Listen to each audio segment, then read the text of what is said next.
नमस्कार दोस्तों, स्वागत है आप सभी का इन खबर पर।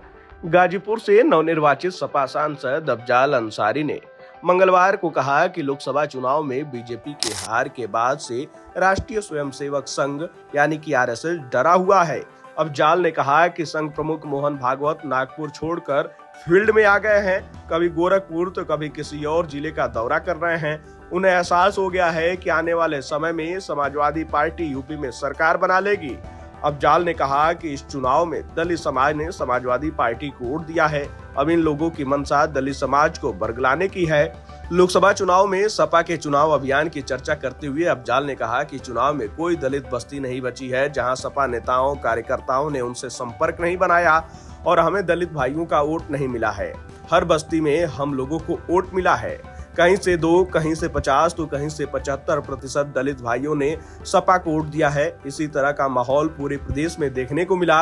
अफजाल ने कहा कि जिन दलित भाइयों ने हमें वोट नहीं दिया और हाथी का बटन दबा दिया वो आज निराश और हताश हैं। उन्हें पता है कि बसपा का नेतृत्व सामंतवादियों से लड़ने के मूड में नहीं है। अगर लड़ता तो इंडिया गठबंधन का हिस्सा होता। जिस बसपा के पास लोकसभा में अब एक भी सीट नहीं है वह दलितों की आवाज कैसे बन सकता है। आपको बता दें कि जखनिया में आयोजित अभिनंदन समारोह में अफजाल ने कहा कि सपा प्रमुख अखिलेश यादव ने भी कहा है कि 2027 की लड़ाई की तैयारी में अभी से लग जाना है।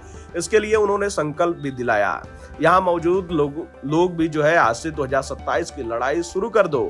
उन्होंने कहा कि पीडीए के मंत्र के साथ सभी लोग लग जाओ। सभी पिछड़े दलित और इस बात पर सहमत हैं कि अखिलेश यादव ही जातीय गणना कराएंगे। इस गणना के बाद किसी की जितनी संख्या होगी उसे उतना ही हिस्सा भी दे देंगे। हमें पूरा विश्वास है कि अगले चुनाव में हर दलित बस्ती से हमें 80% वोट मिलेंगे। दलित बस्ती वाले निराश हैं, वह चाहते हैं कि कोई उनकी बात सुने और लोकसभा में पहुंचाए।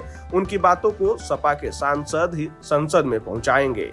यानी कि अफजाल अंसारी यहाँ पे दलित वोटरों को साधते हुए भी नजर आए और साथ ही साथ बीजेपी सहित आरएसएस पर भी निशाना साधते हुए नजर आए। खैर, इस खबर पर आपकी क्या राय है? आप अपनी राय कमेंट बॉक्स में हमें जरूर बताइएगा।